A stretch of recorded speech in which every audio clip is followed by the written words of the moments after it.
Hey friends, welcome back to the Burn Stress Lose Weight podcast. Today we're talking about a topic that has been on my heart really for quite a while. I have touched on this topic over the course of the years in small ways, but I wanted to dedicate a whole episode on how to drop body shame from your weight loss journey. And I think that this is such an important topic, especially at this time of year when we're thinking about the new year, you're thinking about what you want for yourself in terms of your health, your wellness, your body goals. Moving into the new year, I think this is one of those times that we are really thinking about it. And sometimes, because I have been where you are and I've been talking with so many of you, we can sometimes come into that goal from a place of punishment. And I really wanted today's podcast episode to shine a light on this, to talk about really the cost of keeping shame and embarrassment, even though it feels like maybe it's been your way of thinking about your body for many, many years, and how to let it go in a way that feels really healing for you and help you have a strategy that lets you walk into the new year from a totally different place that in my experience, is going to help you create more of what you want. I don't think that any of us were born hating the way we looked or photos of ourselves. I would actually be willing to bet that most of us didn't really have much of a thought about it. We weren't born self-critical or judgmental of ourselves. We weren't really thinking about the shape of our bodies when we were really little. This was something that we learned as we got older, maybe as you looked around at the other women in your life, or maybe you saw big people in your life nitpicking or talking about their bodies in a certain way. It might have been just the social scenarios that you were in, what you saw in the movies, what you saw in the magazines. Definitely in the 80s and 90s, there was a theme of what was considered beautiful. And so we went from really having not very many thoughts about the shape of our body or how our bodies look to having many thoughts about our body, particularly if your body type didn't conform with what was considered quote unquote beautiful. Now, I just want to start this episode by saying if this was something that we learned while growing up, it also means that it's something that we can retrain, which is the entire point of today's podcast episode and the story that I want to share. This entire episode is going to talk about how to drop shame and embarrassment about your body and at the same time give you permission to claim a serious weight loss or body goal moving into the new year and how it's possible to actually hold both of these at the same time. Back in June, I had this realization. It's something that I have known for a long time with weight loss, but I saw it coming up in my business, particularly as we went into this rebrand process, that we cannot hate a process and also want the results of it. We can't hate the weight loss strategy and also want to lose weight. You can't hate your job and also want to thrive and get recognition in it. You can't hate your marriage and also feel connected with your partner. You can't hate photos and photo shoots if you also want beautiful photos. You can't hate your body and also want to love it. And I think it's so important that we start to catch where we are hating the process but wanting the result. This episode is designed to walk through two elements of this entire process. The first one is you can't hate the process and want the results. I mean, you can try, but this is, in my opinion, a losing strategy. It's going to be something that you can stick with for maybe short periods of time, but it's usually the reason that you take your foot off the gas and you have inconsistent results. And the second element of what we're talking about today is how to actually have a strategy that you can love, that you can lean into without having shame, self-criticism, or punishment on the journey. Before I get into today's podcast episode, I want to share with you that I'm hosting my next live training. This training is going to help you claim your next up level with a proven weight loss strategy that you can actually trust, and most importantly, is going to treat you like a human being and not a robot. Because if just blindly eating less or moving more or counting every single calorie that you consumed was actually a winning strategy, it would have already worked sustainably. We would not be having this conversation. The truth is, you don't just need another stale plan or another PDF from your nutritionist or a fresh start on January 1st. You don't just need an empty list of eat this and don't eat this, or a list of green foods and red foods. The thing that most overachieving women really need is systems. As an overachiever who's living a really big and bold life, you're going for your next career win, you're leaning into connection with your family, being more present with the people in your life. You want to have weight loss stop feeling like another full-time job, something that you always have to carry around like a dark cloud following you, or a 100-pound backpack that is just creating a lot of drag in you living your best life. And if weight loss has been feeling like a drag or it's been weighing you down, the solution is not to put it off to an easier busier season or to a future point in time when you supposedly are going to have less to do. There is almost literally no such season for the overachiever. The much better strategy is to learn systems that are simple, science informed, and repeatable. What this training is going to show you is how we can make your day-to-day start to feel like it is on autopilot. So you're not in perpetual decision fatigue, you're not second guessing your strategy. You actually have systems in place to save you hundreds of hours of time over the course of the year as you lose the weight that you want. The training is called Weight Loss Systems to Total Freedom in 2026. And on this live training, you're going to learn 3 systems that's going to get you 10 hours back per week that is usually lost in indecision, confusion, or second guessing, and 10 pounds down that you can have on simple rinse and repeat. My goal is that you walk into 2026 not just with a stale PDF or a list of what you're allowed to eat or what you're not allowed to eat. I want you to have systems in place that take your real life into account so you feel your best in the new year. Mark your calendars now. I want you to attend live. We're going to be having a live attendance bonus if you do come live because it's just so much more fun, more interactive. I have found that you will take away so much more when you're there live. So I really encourage you to block the time. You can go and grab your seat over at burnstressloseweight.com/training. It's going to be happening on Sunday, January 11th at 11 a.m. Eastern Time. If you know that your health is a major priority for you in the coming year, before you break out the planner, make sure that you attend this training with me where I'm going to be getting into the 3 systems that you need to simplify your life. And right after the training, I'm going to be opening doors for my January cohort of Burn, Stress, Lose Weight. This is my 6-month group coaching program that is specifically designed for professional women who self-identify as overachievers to lose weight and feel better inside out. So don't wait, go grab your seat over at burnstressloseweight.com/training. And without further ado, let's get into today's podcast episode, how to drop shame and self-criticism and hate from your body and the process. This is a conversation I've actually had numerous times, both with my clients and just women with friends in my day-to-day life. And I would say that for overachieving professional women, self-criticism or being hypercritical of your body or maybe specific body parts almost feels like the norm. Some of us have a louder self-critical voice where you have maybe a lot of shame about your body. For some of us, maybe it's a little bit more subtle and it is more nuanced, and you might not even pick up on the fact that you are actually having shame and criticism about your body or a body part. Either way, what I have realized over the course of many years is self-criticism about the shape of your body is a learned behavior. We were not born this way. We were not born criticizing the shape of our bodies or how we looked or hypercritical of the way that we look in photos. And yet, as we grew up over the course of some years by the influences that we had in our life, what you might have seen in a magazine or in a movie, or maybe what you saw the big person doing in your life, we picked up these tendencies. We picked up these perspectives as though our body is something to be criticized. But what I've also learned over the course of many years and in my own journey with exploring my own thoughts about my body and the changing shape of my body, particularly as I was losing a little over 60 pounds a few years ago, is hating yourself or hating your body doesn't actually ever create a result that you're going to love. You can't hate yourself to a body you're going to love. You can't hate yourself into a smaller size. And if hating your body really worked in a sustainable way for you to achieve wins that lasted sustainably, I'm sure that all of us would have already achieved some success. I understand the pull towards some of these thoughts, but what I've also realized is if you want to up level how you feel inside out, to lose the weight you want, to claim your next era, I have also realized that we cannot judge, shame, or criticize our way there. And I know that it feels really familiar. It feels very practiced. It feels really practical. And maybe it feels just like the familiar way, the familiar inner monologue that you've had for a very long time. So it feels hard to shake.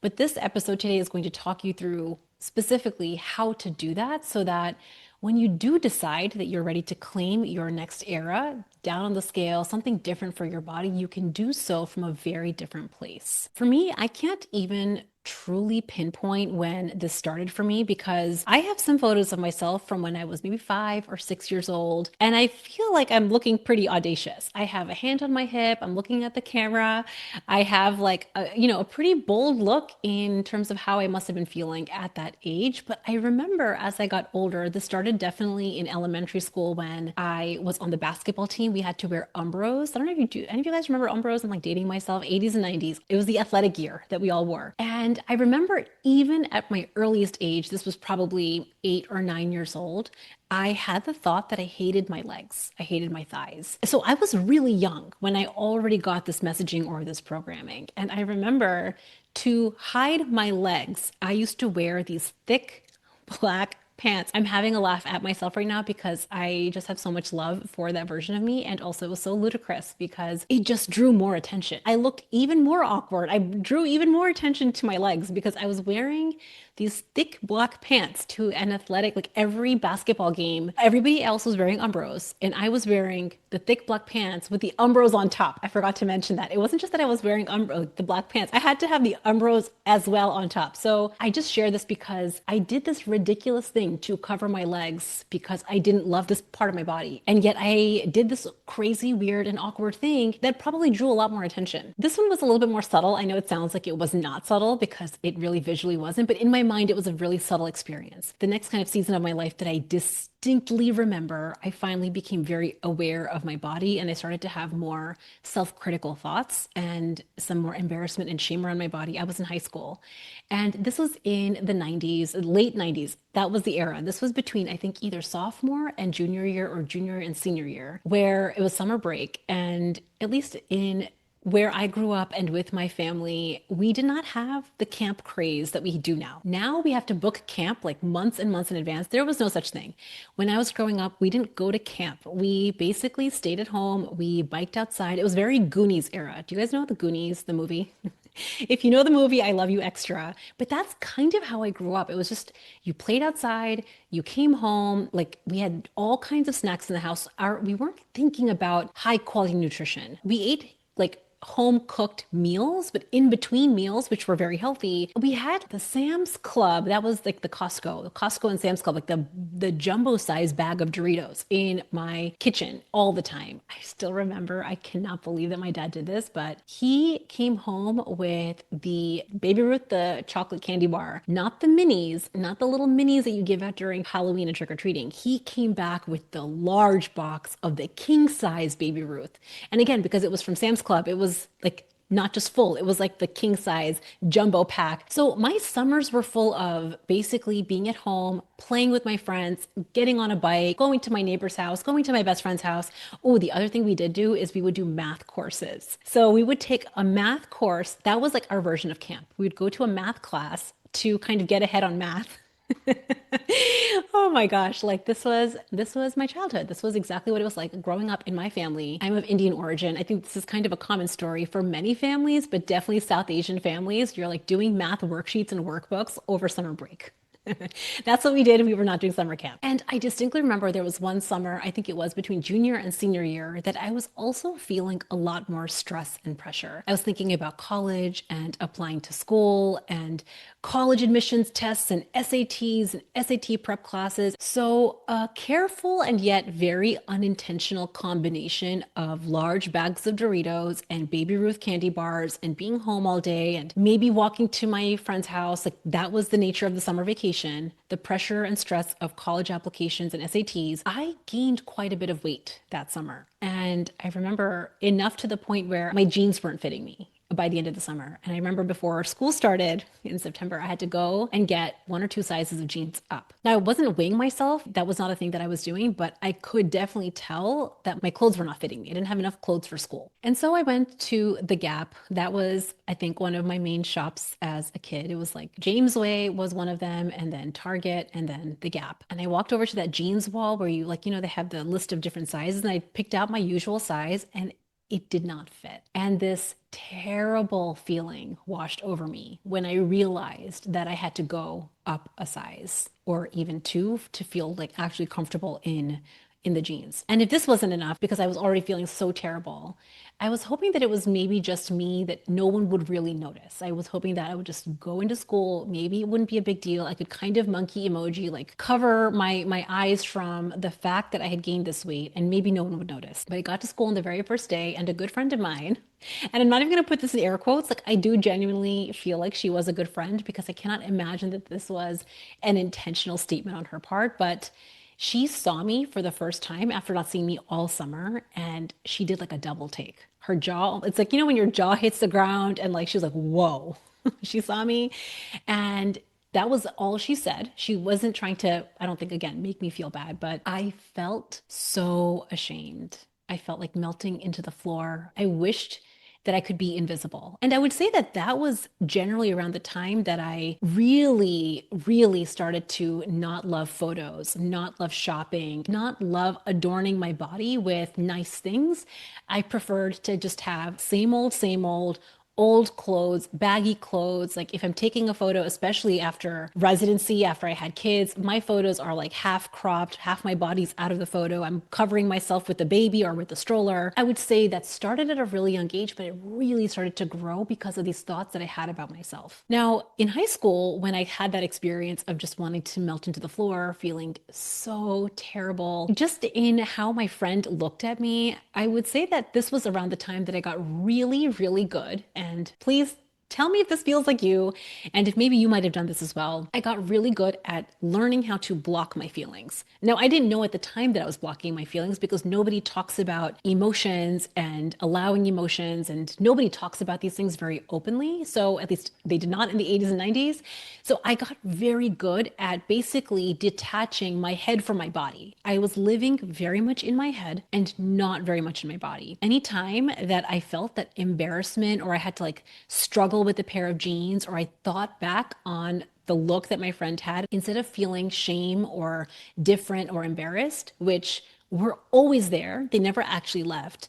What I did was I shoved them down. I just shoved them down into a really dark corner and I leaned into covering it with smarts. I just studied really hard and I wanted to be the people pleaser, the A+ student. I wanted to be the girl that was well liked, that got along with everyone. And that was how I compensated. And that was how I tried to mask and overcompensate for that embarrassment and shame that I felt about myself. I wanted to feel like I was good at something. And this worked kind of. I mean, I did well enough in high school and in college, and I got into medical school and had a thriving career as a physician. But those parts of me, the parts that hated to adorn my body or to go shopping or to have photos taken, lived with me even after I had lost over 60 pounds. So I want you to really imagine I've lost all of this weight, and yet I still had criticisms about my body. I still looked at these stretch marks that I had, especially after having two kids. I looked at my legs and my thighs and the roll of, the belly over the pants. My thoughts about my body didn't change just because the size of my body changed. My attention just went to something slightly different. So rather than looking at the scale and feeling bad, shame, or embarrassment about the 3-digit number on the scale, which was a little over 200 pounds, my attention, even though I was at my goal weight, the number was different. My thoughts never changed. So the criticism just moved to something else. I looked at some other part of my body or something else about how I physically looked that kept that discomfort really, really strong. Now, I will say that this is actually a part of the process that I have been very aware of since I went on the weight loss journey. So I lost a lot of weight 2018, 2019, and that was around the time that I started to realize, wait a second, it turns out that even though I've lost all this weight, I still have these hidden feelings that I had pushed away and pushed down in the corner. And that was some of the work that I did, some of the mindset work that I did after I had lost a lot of weight. And it was, again, it was not easy for me to go shopping to find clothes that actually fit my body. I remember I was wearing some of my Target clothes that I used to have. Like this was, I'm talking about postpartum maternity clothes. My Target loose clothes, like the t-shirts that I was wearing when I was at my heaviest, I was wearing that even after I had lost over 60 pounds for a long, long, long time. So the very first thing was just even realizing that it turns out that my thoughts had not changed, even though I had lost a lot of weight. So I will say that over the course of a few years, I started to become really aware of this and I started to heal some of the way that I thought about myself. And it's been an amazing journey, but it came to a head this past year, back in June, when I made the decision, as I've been sharing here on the podcast, to go on a completely new visual experience for my business, for Burn, Stress, Lose Weight, for us to have a much more intentional experience on our website, and for the visuals to really match the transformation that I want for my clients, it required that I have a new creative vision, and that meant having a photo shoot. Now, I had been considering working with Jasmine. She was my creative director for this entire rebrand experience for such a long time. But the thing that held me back from actually leaning in and getting her expertise and having her help me with brand vision and creative direction and a photo shoot was actually this entire piece. I had this story in my mind that I hate shopping and I hate photo shoots and I love being DIY. It was my armor. Some of my armor was I got pride from being very quote unquote low key. I got a lot of pride from being DIY. I got a lot of pride from not being so fancy. And it was interesting because I actually am not a very low key person. I'm actually quite particular. I really do have a vision for what I want for myself. And yet I had this story about myself that because I feel uncomfortable with shopping, I felt uncomfortable with photo shoots and being really visually seen, I had created so many layered stories about why I shouldn't do any of that. So it took me a really long time, but eventually I got to the point where I wanted the results so much. I wanted to really have the unstoppable experience be next level and up leveled so much that I was willing to face this discomfort. And we've been talking about discomfort intolerance on the podcast. We just dropped an episode about the 5 types of discomfort intolerance that overachievers are living with. This was one for me. I had to face a lot of discomfort. I had to really look at what were the parts of the process that felt embarrassing. What were the parts where I felt unsure, uncertain, inadequate, self-conscious. Like I had to actually face those parts of me from some compassion with a gentle gaze because I could just keep hiding from all of those experiences. This is having discomfort intolerance, right? So that's having discomfort intolerance. If I had allowed my embarrassment, my self-consciousness, my little quirks of how I feel about going shopping and having a photo shoot, if I wanted to avoid feeling those emotions, I would just not have gone into the experience. I would have hidden from the entire thing. I mean, I did for a very long time. But when I got to the point where I realized I want the result of this experience so much, it's worth it for me to face this discomfort. And that was when I reached out to Jasmine, who became my creative director. I'm so grateful to her for this entire experience because I told her very forthcomingly at the very start of us working together that I feel very uncomfortable in photo shoots and I don't love shopping. Like I just shared with her.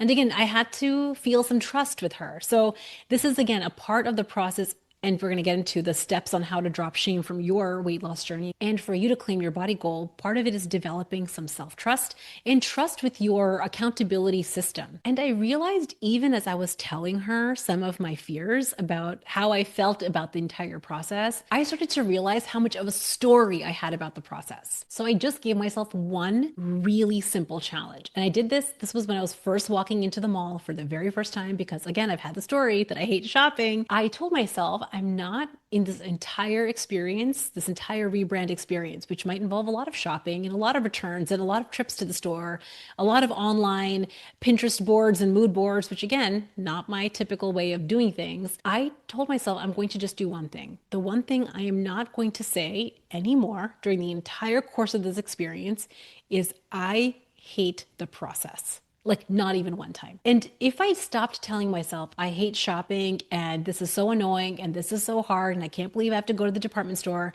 if I stopped telling myself that, I wonder how I might actually make this fun. I wonder how this could feel like an adventure. And honestly, the craziest thing happened because I've had that story for so long, but just letting go of the story that I hate the process and asking myself, I wonder how I could make this fun, actually turned the entire experience into such I mean, it was not only a fun experience. I actually told Jasmine after the photo shoot, which again, I was awkward in the very beginning. Again, I even told our photographer, I'm like, I'm a little awkward, just like roll with me. By the end of the day, I actually told Jasmine, when do we get to do this again? Like that's literally how I felt at the end. And just that one experience, which again, photo shoots and body shame are two very different topics, but the message is kind of the same. When we let go of certain stories about the process, the results will show for it. Me letting go of the story, I hate shopping and I hate photo shoots, and actually saying to myself, I wonder how this could be amazing. I wonder how this could be fun. I wonder how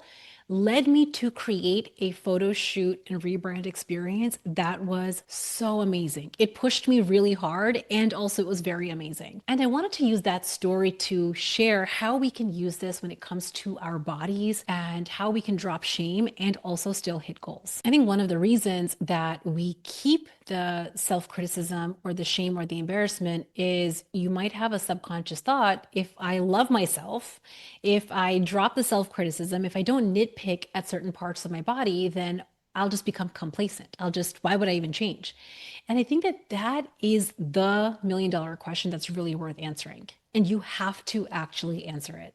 Because the truth is, you don't have to change. You don't have to change your body in any way. You don't have to lose weight. You don't have to go for the next dream goal that you have for yourself. But if you really wanted to, actually answering the question, why do you? One of the problems that I have with the body positivity movement is it starts to become an answer to the body shame problem. So it's like if you're shaming your body or the shape or the size of your body or a body part, then the answer is to just love yourself exactly as you are and not change a thing. And yes, of course, it's true that we want to love ourselves where we are.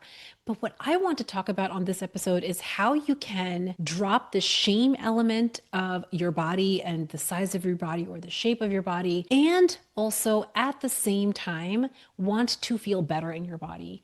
And that might mean weight loss or body recomposition. So I don't want us to ever confuse weight loss as an act of self-hate. It's not. It's actually, at least the way that we talk about it on this podcast and in my orbit, weight loss is actually the opposite. Let me just say that again because this is so important. The answer to body shame isn't some kind of blind body positivity that keeps you complacent. The answer to body shame is loving on yourself right now so hard that you treat yourself the best possible way you can. And that's different for everyone. What does treating yourself, your mind, your body the best look like for you? That may be weight loss, it may not be, but only you know the answer to this. So let's just start with that. My why behind my body goals, what started with weight loss and then was weight maintenance and then turned into strength and fitness goals, I'm going to share what some of my reasons were just to give you some inspiration so you can think about what it is for you. I really encourage you to make this your own. And as you're listening to this episode or just after you listen to this episode, really pause and think for a few moments and write down your why. Some of the reasons that I wanted to initially lose weight and then eventually turn that into a strength goal was I want to feel the best in my body. I want to have more energy to play with my kids and to be around for a really long time. I want to feel light in my gut and more comfortable in my skin because it feels better. I want to feel strong in my arms and legs so that I can lift my kids up. This is my one body for life. I want to take care of her like she is my ride or die. I want to fuel my body and make her as strong as possible. I want to love on her so much because she's loving on me every single day. She does so much for me. I want to do everything that I can to support her. I want you to really look at how these types of thoughts about our body feels. Can you feel the difference? The one type of internal monologue that I know I used to have, and I think many of you have, is I hate how my body looks. I hate this body part. A smaller size would be better. Being smaller is better. Can you feel the difference? There is a stark contrast with that internal monologue we have about how our body looks, the shape of our body, the different body parts that maybe we want to work on. And it's the way that we tell the story that completely drives how we take care of ourselves. The truth is, everybody's body is different. And I know that we know this logically, but sometimes we really try to fit ourselves into a generic round hole. Our genetics play a massive role in the shape of our body, the way that your body holds onto fat, stores fat, releases weight, builds muscle. All of those things are so driven, yes, by environment and habits and routine, but a lot of it is also determined by genetics. And so we have to acknowledge that different body types are just that. Different. I promise you, you don't need to shame or punish yourself to achieve wild success. And in fact, Trying to do that won't work. One of the success variables that I have seen for my clients and definitely for myself is you have to feel inspired. You have to feel taken care of. You have to know how to lean in with love, how to love on yourself so hard, maybe harder than you ever have before, not as a fake platitude, but for real. I think this is the perfect example that two things can be true at the same time. You can let go of the body shaming and the hate and the criticism that you have about different parts of your body because you are much more than any one part of your body. You're more than just your body. You are so much more than that. So we can let go of the shame and the criticism. And also, this is where two things can be true. It's okay to want something different for your body.